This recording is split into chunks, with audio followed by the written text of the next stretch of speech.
Guys, mga gandang tanghali guys. Nandito tayo sa YouTube channel TV, no? Ang pag-usapan natin dito guys tungkol sa plug control, no? O talaga naman inimbestigahan na kung sino ang may gumagawa ng bakit na walang plug control, no? So mga kababayan, dito tayo para malalaman natin kung anong pangyayari, no? So ulitin ko, magandang tanghali sa ating mga followers, viewers, no? So mga kababayan, dahil itong mga kaganapan na importante mga kababayan, pinutin yung button para updated tayo sa araw-araw natin i-upload. Kahit maiksi pa ito, ang importante ma-enjoy tayo o malalaman kung ano ang katotohanan, no? So may nakikita na plug control, wala pa nga ni dumadaan tubig, nasisira na mga kababayan. Alam mo bakit? Dahil walang bakal, so paano na kung mayroong tubig, wala, baklas lahat, no? So at saka hindi pa rin nakabaon sa pinakadaliman ng tinaniman ng plug control, no? Kung tawagin sa Bisaya ay daan ng tubig o diki, no? Yun ang na wala talaga. So ngayon imbestigahan na, parang sino mananagot, ang dapat mananagot yung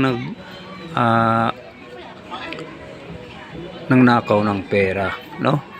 So sa malamang mga kababayan, sa pagkakaalam lang natin, hindi naman tayo yung naghuhusga, kundi ang nakikita lang natin, may nasabi nga, sabi ni Jingo Estrada nga dapat mananagot ang sinong may sala, mananagot talaga, no? So natural, siyempre, pera yan, bilyon-bilyon yan, no? Bilyon-bilyon, di kaya 1 milyon lang, no? Kasi nasayang ang pera ng taong bayan. Kahit pa man sasabihin natin na project para sa school, wala nga natayo, walang natayo talaga. Dito pa kaya sa project control na panay-panay na nga tayo gibagyo,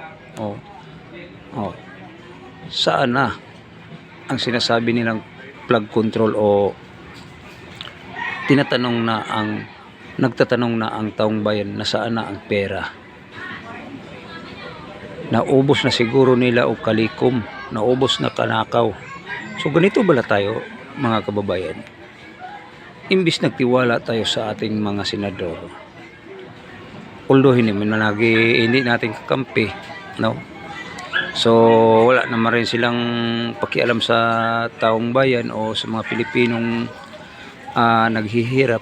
Sila hindi na naghihirap kasi kung magbagyo lilipat yan sila, tayo saan tayo lilipat? Permanente tayo dito manatili sa ating bansa. Sila pag magkagulo nga dito sa ating bansa, lalayas na yan, di ba? Nalaala natin, lalayas na sila. Bakit? Ang pera nandoon na sa ibang lugar, may bahay na sila sa ibang lugar para lang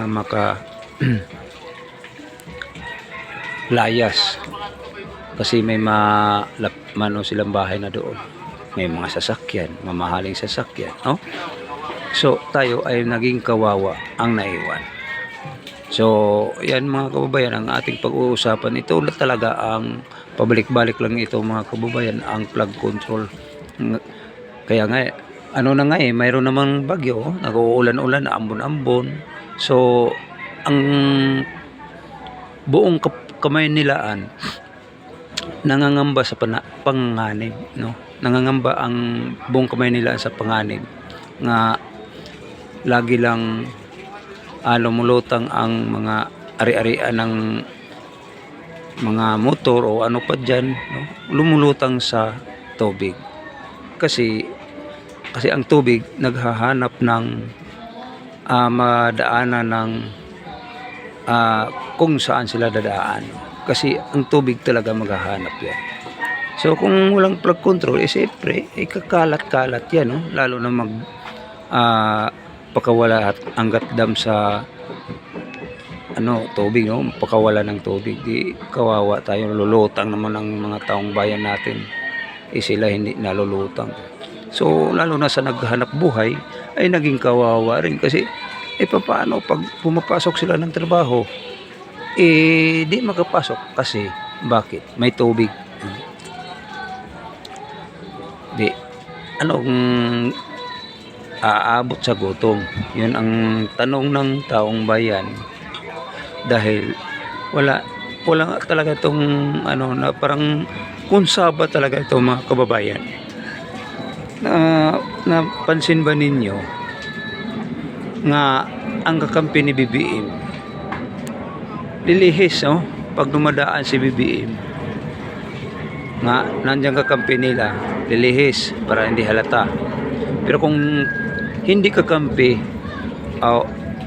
talaga nga may sinasabi nga mananagot. Sabi si BBM mismo nagsasabi, mga kababayan. So kailan pa man tayo kikilos o kailan pa man tayo magigising o kailan pa man pabalik-balik na tayo mabubudol, ha? So ganito ang sitwasyon sa ating Pilipinas, no?